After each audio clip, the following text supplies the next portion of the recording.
I do have a sweet side. I do have a bright aura as well. But like, look what you made me do in a way, you know? And the song just guides you through so many different styles and emotions. From extreme happiness, I go to like extreme, like, I'm gonna murder someone kind of look. So it's definitely super fun and super hard to perform all of these different personalities in 3 minutes. It's an amazing feeling to just completely express yourself. So that's why I like Poison Cake. That's why we love it too. And I love the Taylor Swift reference there. Look what you Yeah, yeah. Maybe you're You the Taylor noticed. Swift of this year's Eurovision. Maybe I am. Hello, welcome back to Flying the Flag, your favourite new Eurovision series where we're talking to all the fabulous contestants. And joining us today, we're all getting served a slice of poison cake because we're with Marko Bošnjak. Hello, how are you? Hello. Oh my Hello. God. Thank you so much for inviting me to chat with you. I know we're just having a little catch up, but I need to know, how are you right now? How are you soaking everything in? Because it must be a whirlwind. Yeah, it's definitely a whirlwind, but I am a bit tired but happy. And that sums it up perfectly, as you mentioned before we started this. There's a lot going on, but I'm enjoying it. And that's really all that matters, I think, because that's what Eurovision's all about. So I'm so glad to hear so many bops and good songs as well. Do you have any favourites? I do listen to a lot of Erika these past few days. This comment always on replay.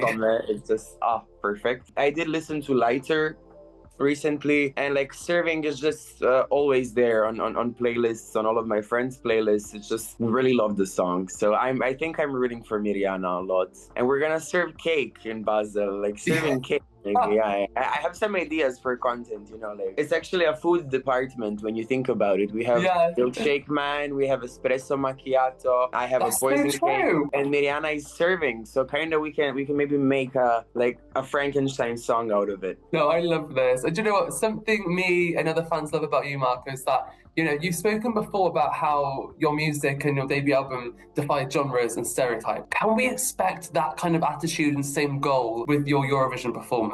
I think yes. It's definitely going to be shocking to some people. Maybe to the OG Eurovision fans, it's just going to be a very cool one and they're going to like it. But maybe definitely the Croatian public will probably be surprised a bit because they've been super surprised with everything that I say or do in the past few weeks. Really want to focus on delivering a very cool performance, and we will, because we're changing basically everything, so it's gonna be completely different from the national final, and I just hope that it resonates with people. I know you can't tell us much, of course. Is there anything at all you can tease? So the LEDs are different, the lightning is different, the atmosphere is different, the costumes are changed, also the choreography is improved, and just we had to like adjust it for the huge stage that we have in Basel. Basically, nothing is gonna be the same. I cannot say much, but I like this one a lot more. We're excited. Shocking and completely different. And it's just a great song. I mean, Poison Cake is so fun, but also so powerful. So what does it mean for you to be the first openly LGBTQ plus representative for Croatia? Thank you. I mean, not only like the first representative, but in general, like the first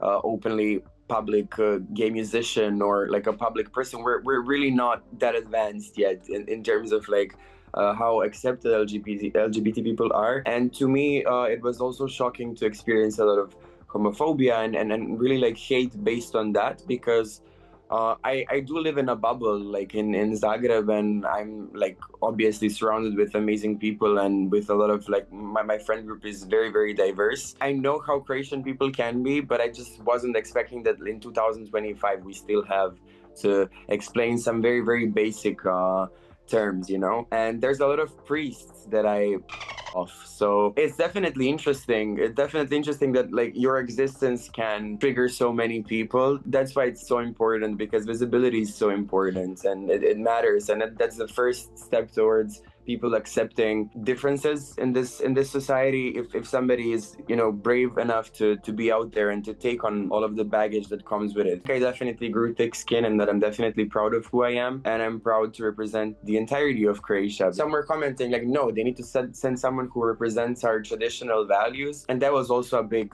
discussion. That whatever, but I'm just happy to represent everyone, even those like far right conservatives or like far left people. Like I'm gonna represent all of them with such honor and such pride. So that's what should matter. But yeah, I can't wait to go into the world a bit, to leave for Amsterdam tomorrow, just to feel that love and support, because I've been not really receiving a lot of it. It's okay.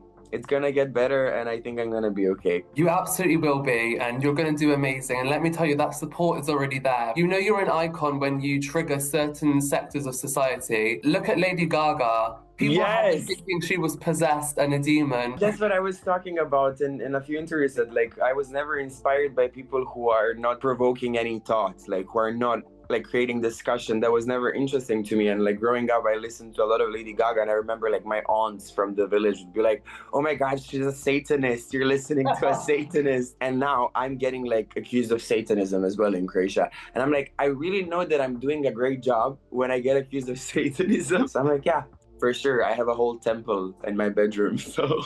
Bambi Thug last year, they were incredible. You know, they got the same criticism. They may have had the devil on stage, but that's why we love that performance. So yes, it's a beautiful country, but we can also have beautiful minds and be, you know, open to one another. I'm sure that I can help in bringing that to life. Have you had any advice from Baby Lasagna? The number one tip was to definitely not read social media and to just get off of like TikTok, Facebook, whatever. And if I need to do a post, he was like, just do a post and then don't read these things, because what matters is like the people around you and the vision that you're working on, and the rest is just noise. But also another one was that in the Eurovision, like when we're in the arena, that it's good to bring your own food, because allegedly we're gonna be very hungry, because there's not much food in Eurovision. Probably everybody has this idea that we're living, you know, like gods. You're gonna have to bring some poison cake, because I will. I'm definitely bringing cakes. Maybe I poison someone. That's how you win the competition. For legal reasons, this is a joke. Yeah, but I'm not gonna do that. Yeah, and poison cake is a metaphor, of course. Don't worry, we're not here to catch you out. We're really not. And we're not going to do that with our final round, okay, Marko? I'm giving you a Eurofan question round. Are you ready for this? What is your favourite Eurovision song from previous years? I loved Aminata Love Injected. For some reason, like, it's a really powerful performance and was so iconic. In the same category, I would put Nina Sublati, when we could not even see her from all of the smoke, but it's also a very powerful song. So I love these like female vocalist baddies who are there to slay it. I also like the iconic Verka Serduchka, because it's just a super fun song, and I performed it in Zagreb on a Eurovision party, and it always gets the crowd jumping and everybody loves it. Strong choices there. No, similarly, but if you could duet with any past Eurovision act, who would it be for you? From last year, I would definitely collab with Bambi, Marina Sati as well. From last year, these are my two icons. From all the way in history, Celine Dion. Yeah, oh my gosh. Now, who is your favorite act from Croatia in previous years? I loved Maja Blagdan, Sveta Ljubavi. I loved it. But I also like Severina Moja Štikla. I remember dancing and learning that choreo in front of the TV because it was just so jumpy and cool, and like it had this like goofy, silly vibe to it. Now, finally, if not you, of course, who would be your favorite contestant to win this year? I would love Miriana to win. I'm not sure that if everyone from the jury is maybe gonna appreciate that song, but I really wish the best for her. Also, I would be happy with Erika winning. I would be happy with Ossia winning. I think it's a very like difficult song, and he's gonna slay it live, so it definitely means that he's one of the favorites. I mean, so many slays this year, including you. You're going to slay it. Like I said, we're rooting for you. Enjoy Amsterdam, enjoy the journey, and I will. In Basel. You're going to be great, Marko. No, thank you. You as well.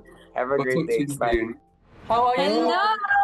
Thank you for inviting us, Jack. I mean, it's such an exciting time. How does it feel for you both? A little bit tired, overwhelmed, but it's beautiful, you know, in the good way. I will be the same character, Cole will be the same kind of dancer of the performance. Around us, you will see something different. I was dreaming to do something like this on a big stage.